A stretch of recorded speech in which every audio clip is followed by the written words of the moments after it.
केंद्र की सरकार के लोग जो वार्ता करते किसानों से, कई दौर की वार्ता हो रही है।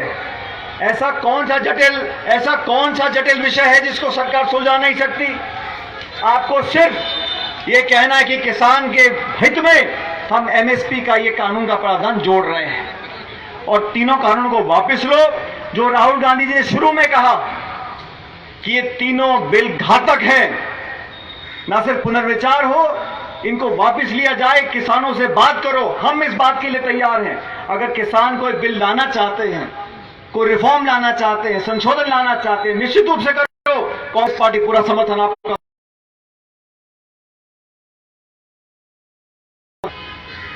किसान हितैषी कोई नेता बैठा ही नहीं है।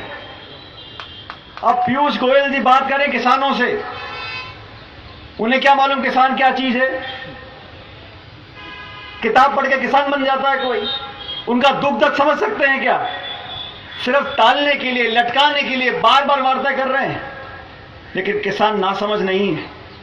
और आरोप जो लग रहे हैं कि पॉलिटिकल पार्टियां इसको प्रोत्साहित कर रही हैं, बिल्कुल नहीं कर रही। लेकिन मुझे कहने में कोई संकोच नहीं है, अगर किसानों के साथ खड़ा होना राजनीति है तो हम राजनीति कर रहे हैं। अगर किसानों का समर्थन देना राजनीति है तो राजनीति कर रहे हैं और करते रहेंगे। लेकिन किसानों के नाम पर आपने जो ये षड्यंत्र रचा है, और केंद्र की सरकार को समझना चाहिए कि सरकार अगर कुछ निर्णय वापस लेती है तो कोई हार नहीं है, कोई लज्जा वाली बात नहीं है। रास्ता ठीक करना, संशोधन करना, रोल बैक कर लेना, कानून वापस ले लेना, माफी मांग लेना, यह नेता का कद बढ़ाता है। हम धन्यवाद करेंगे केंद्र सरकार का अगर वापस लेते हैं वो, लेकिन लेने वाले इसलिए नहीं है क्योंकि जिद अड़ गई है कि मैंने जो सोच लिया वो बिल्कुल सही है। अरे राजस्थान का किसान जो 6 बोरी अनाज पैदा करता है वो चंडीगढ़ जाएगा, दिल्ली जाएगा, बंबई जाएगा, और प्रावधान ये दिया है अगर उसका पैसा उसको नहीं देगा व्यापारी तो एसडीएम से बात करो। अब एसडीएम कलेक्टर को हर 2 बीघे के किसान की चिंता होगी जो किसी और प्रदेश से आया हुआ है। कोर्ट कचहरी आप जा नहीं सकते, कानून से आपके हाथ बांध दिए हैं। और मैं समझता हूं आने वाले समय में जो लोग कृषि पर निर्भर थे वो ऐसे चंगुल में फंस जाएंगे बड़े बड़े उद्योगपतियों के और बहुराष्ट्रीय कंपनियों के, कि अगले 10-20 साल के बाद, हो सकता है 1-2 साल ये सब काम ठीक निकल जाए, लेकिन जिस प्रकार से इन्होंने एयर इंडिया हो, बीएसएनएल हो, पीएसयू हो, कोल इंडिया हो, रेलवे हो, हर चीज का निजीकरण करना। आप जब विपक्ष में थे तो खूब नारा देते थे स्वदेशी का, आज सब चीजों को आप गिरवी रख रहे हो, बेच रहे हो। आप जीएसटी का विरोध करते थे, आज उसकी वकालत करते हो। आप नरेगा पर मजाक उड़ाते थे, संसद में प्रधानमंत्री ने बोला कि नरेगा का कानून है, इतिहास का खंडर बनेगा। आप सब जानते हो ये कोरोना काल में तो सरमरा गई थी। इस नरेगा ने राजस्थान और देश का पालन पोषण किया है। सोनिया गांधी जी ने निर्माण किया था उस कानून का, मनमोहन सिंह जी ने किया था। कैसे दोगले लोग हैं। लेकिन आज पूरे देश में अखिल भारतीय कांग्रेस कमेटी ने, कांग्रेस पार्टी निर्णय लिया है, और मैं समझता हूं डॉक्टर जी इस बारे में बताएंगे अभी।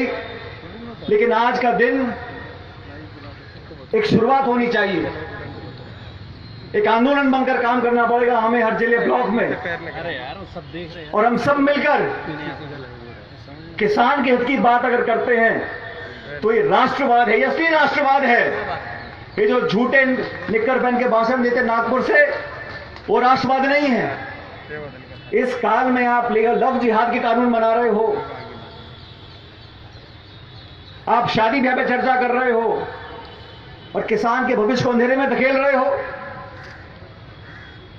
इतिहास गवाह है साथियों, इस देश में अधिकांश नेता कांग्रेस पार्टी से हुए, कुछ और दलों से हुए, लेकिन भाजपा से किसान नाम की चीज आज निकली नहीं। किसान नेता भाजपा के कभी हो नहीं सकते। वोट लेना अलग बात है भ्रमित कर, लेकिन आज वास्तविकता का सामना करना पड़ेगा, और हम सब एकजुट होकर इस रास्ते पर निकलेंगे। किसान, देश का किसान आज हमसे उम्मीद रखता है। हम सरकार में राजस्थान में, हम सरकार में छत्तीसगढ़ में, पंजाब में, लेकिन जहां सरकार में नहीं भी हैं वहां भी हमें अपनी जिम्मेदारी का निर्वहन करना पड़ेगा। और जो राहुल गांधी, सोनिया गांधी जी ने कहा है कि इस लड़ाई को अंतिम छोर तक लेकर जाएंगे, हम भी देखते हैं कौन कितना जिद्दी है। या इनकारी सरकार जिद्दी है या हिंदुस्तान राजस्थान का किसान जिद्दी है। हम सब मिलकर आने वाले कुछ दिनों के अंदर इतना दबाव बनाएंगे, मुझे विश्वास है सभी लोग एकजुटता से अगर काम करेंगे, एक नारा देंगे एकता का, और सारी बातें भूलकर किसान के नाम पर पूरे प्रदेश और देश में परचम फहरेगा किसान का, तो केंद्र की सरकार का शीश झुकेगा और इन तीनों कानूनों को वापस लेना पड़ेगा। मैं धन्यवाद देना चाहता हूं एक बार पुनः डोटासरा जी का, गहलोत साहब का, कि आपने सबको यहां पर आमंत्रित किया। लेकिन आज से यहां से निकलकर जयपुर के बाद सभी जिलों में, ब्लॉकों में जाकर हमें लोगों को जागरूक करना पड़ेगा। और इस कठिन समय में याद रखो साथियों, जब चुनौती आती है, दुख होता है, संकट होता है, खतरा होता है, तभी अपने पराये का पता पड़ता है। हम लोग गांव में जाकर किसान के साथ खड़े होंगे, किसान समझेगा कि दिल्ली में बैठे लोग हमें बरकरार रहे, झूठ बोल रहे हैं, और कांग्रेस ही हमारे साथ हमेशा कंधे से कंधा बढ़ाकर खड़ा रहेगा।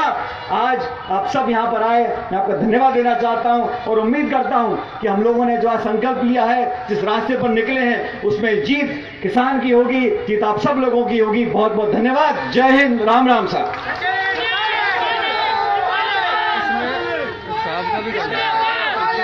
कैसे होगा पकड़ना